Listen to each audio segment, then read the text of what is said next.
Hi everyone, hope you're doing well from wherever you're watching this channel, depending on your time zone. Now today, Seth Panyako, who was a candidate in the Malaba by-election, was on Radio Maisha, and there are several things that he has actually revealed out, and if indeed it is true, then it exposes this regime and reveals the serious panic that we are seeing the government facing. Actually, the difference between Seth Panyako and Inangungwa, it was merely 1,000 votes, because Seth Panyako managed to get 20,085. Inangungwa got 21,455. Difference of 1,000. The other year, 2022, the difference between Seth Panyako and the late MP, I don't know his name, jina inapotea, the late MP, there was a difference of 2,000 votes in Jendi Malolo. So it tells you that Seth Panyako has a support close to a half of the constituency. And already it is still repeating itself. So he revealed the issue of being attacked, in fact his life being in danger, to an extent the regional commandant advised him to leave Kakamega and switch off his phone for his own security.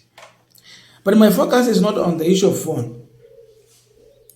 My focus is on what Seth Panyako has alleged, that even after the 28th by-election in Malaba, 27th by-elections, on 28th, he received a phone call in an attempt to coerce him to accept to be appointed in William Ruto's administration as a cabinet secretary. But he's saying that he rejected. So, when you look at that, you ask yourself a question. Okay, he was a competitor against the UDA candidate, him being in DAPK party. So why appoint the opponent, a man who was contesting against your candidate? Why appoint him? That's the question I have been asking myself. Na natumai ya kwamba tutapata kupata evidence ya masuala ambayo unayoweka wazi, lakini bwana Seth Panyako, kwa sababu ya muda tunaomba tusonge mbele kidogo. Kufikia sasa tumeona ya kwamba yaliyofanyika kule katika Malava, Mbere pale, masuala yote ya violence, does this dictate the general elections kufikia mwaka 2027, and labda mmejipanga vipi kuhakikisha kwamba yale ambayo yamefanyika hayatajirudia tena, bwana Seth Panyako? Kwanza uchue pale gari ilichomwa Land Rover nini Prato ya Mheshimiwa Eugene Wamalwa. Ndio. Makari zetu ziliharipiwa na watu waliumia. Lakini mpaka sasa niliandika statement kwa polisi. Kuna report kwa baby rudisho. Kuna mtu ameshikwa kwa sababu ni operation iliongozwa na polisi. Nikatoka hapo, hiyo swali umeniuliza nataka kuijibu sasa. Ndio. Nikatoka hapo police station, nikaenda kwa tallying center ya IEBC. Nikapikia ROC, nikamwambia tuko hapa tumevamiwa. Na saa hizo nilikuwa sijapata habari kwamba gari imechomeka, kwa sababu unajua it's like 30 minutes. Okay. Because it's like 8 ilifanyika saa 2, saa 2:30 tuko kwa polisi tumemaliza, alafu tumeingia kwa tallying center. Nilikuwa sijapata habari. Nikamwambia tumevamiwa na tumeumizwa. Saa hizo nilikuwa nimeenda hospitali, nimwacha ule msaidizi wa mama huko, akitipiwa. So tukaenda. Aro akakuja akapika simu kwa regional commandant. Akamwambia nilikueleza upeane usalama wa kutosha. Ukanihakikishia kuna usalama wa kutosha. Mheshimiwa mavamio usiku, karibu wao watu wake wameumizwa. Mpaka sasa kuna polisi ameenda kwa tallying center yake. Nasikia wale polisi walikuwa huko ndio walimvamia. Because mpaka saa hizi hakuna mtu ameenda huko. Saa hizi amevamiwa akienda Manyonje polling station. Yeah. Wamepikwa, wameumizwa, gari ndio hii, akapika picha akamtumia. Akamwambia I'm disappointed. Kidogo akapata habari. Akaniambia nitakuwa advise. Hiyo ni saa inaelekea saa 3 asubuhi. Kura ndio zimeanza kupikwa. Asubuhi hiyo. Aro akaniambia hii kura si muhimu kuliko maisha yako. na maisha ya familia yako, ondoka Kakamega. Si ondoka Malava, ondoka Kakamega. RO mwenyewe. And switch off your phone. Okay. That's exactly what I did. I left. Kaenda wapi? Kaenda mafichoni. I left Kakamega. I left Western Kenya. Okay. I left Western Kenya. So ilifika wakati bwana Seth Panyako ukasema kwamba liwe liwalo. What I was saying, ati wachukue kila kitu. Yeah. Ile tantrum ulikuwa unatoa pale. I had made up my mind from what I had seen. Zile marisasi zilikuwa zimemwakika kwa kari yangu. From 26, 27, 28. War. Yeah. And nobody is bothered to protect me. I have called the highest. Mpaka nikapikia Masengeli. He refused kushika simu yangu. Na nasikia Masengeli alikuwa ameambiwa wakisha hiyo kiti ya Panyako imekuja, hata watu wakufe lakini ikuje. Kuna evidence ya mambo bwana Seth Panyako? What evidence do you want? In a country where there's lawless. This country there's no law. Which evidence do you want? If there is evidence, go and see my hotel how it's looking like. Go to the hospital, I take you privately. You see how those young people are fighting for their lives. Go and see the victims. They're there. That's the evidence you see. If it's true this is a country of law and order, kwa nini mtu mpaka sasa hakuna mtu kwa serikali, hata Ruto mwenyewe ambaye nilisaidia kwa rais wa Kenya, hacha zungumzia mambo ya Malava, because he is the one who was commanding it, and I have no fear of contradiction. Shamelessly tarehe 28 wananiambia wanataka kunifanya waziri. Did I go for an election to be a waziri? They offered you. This is the highest level of inhuman. This, in fact, it appears we are being led by psychopaths. Ufanyie mtu hiyo, watu wangu bado wako kwa kitanda, kama vile Malulu alinifanyia 2022. Ndio.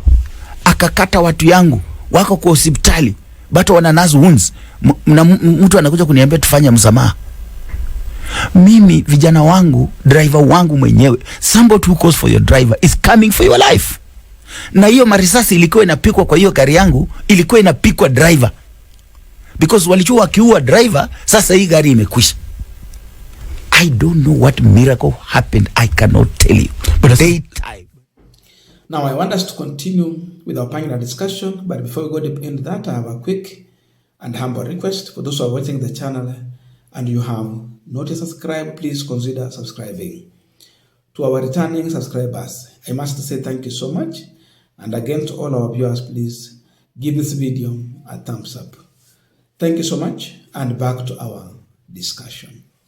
Now, Seth Panyako has made allegations because the only person who knows the truth about the phone call, it is Seth Panyako and William Ruto. Or if there was someone that William Ruto was using to make the phone call, then it is Seth Panyako, William Ruto, and the person who was linking the two. Those are the only people who knows the truth. But all of us, we don't know the truth, including the person who was interviewing Seth Panyako on Radio Maisha. We all don't know the truth if indeed Seth Panyako was offered a job or he's playing politics. But if indeed the UDA party was willing to appoint Seth Panyako into their cabinet, then this reveals the biggest problem that the party has, their interest in Kakamega politics and going forward. With the results that we got in Malava, a difference of 1,000 votes, it tells you that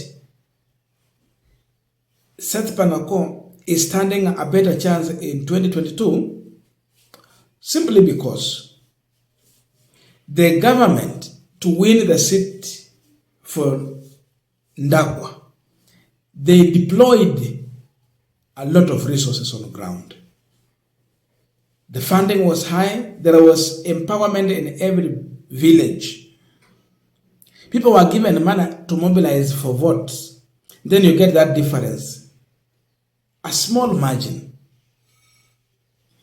So there is really a reason you can appoint Seth Panyako if you want this guy to win. Because in 2027, everyone will be busy and everyone for himself or herself. There will be no machinery to deploy so that they can campaign for Ndagwa again. Because Kila mtu atakuwa anatafuta nafasi yake kwa serikali. So in order to make sure that UDA will maintain that seat, you can appoint Seth Panyako such that he will not stand against the UDA candidate. And if at any point he will be supporting the UDA candidate. The other reason is that Seth Panyako has a following. Now you're talking about Malawa, it will go beyond Malawa. And that following can turn up to vote in the side where he will be supporting. Because as of now, these leaders are planting a sense of political direction in the masses, depending on the side that you are supporting. You must always paint it clean and white. So they are making sure that they are convincing the electorate to vote in certain direction. With that, Ruto loses, and the other side goes home smiling. There can be a possibility the government is interested in working with Seth Panyako because of his strength. Remember, Khalwale has gone, and the regime was forced to remove him from the majority whip in the Senate. Ameenda. Ini nabaki pale. Seth Panyako pia ndio huyo akwe huo side nyingine, na alikuwa kwa UDA. By the way, was the former UDA chairperson in Kakamega County. Aende. Wanabaki na nini? A big problem.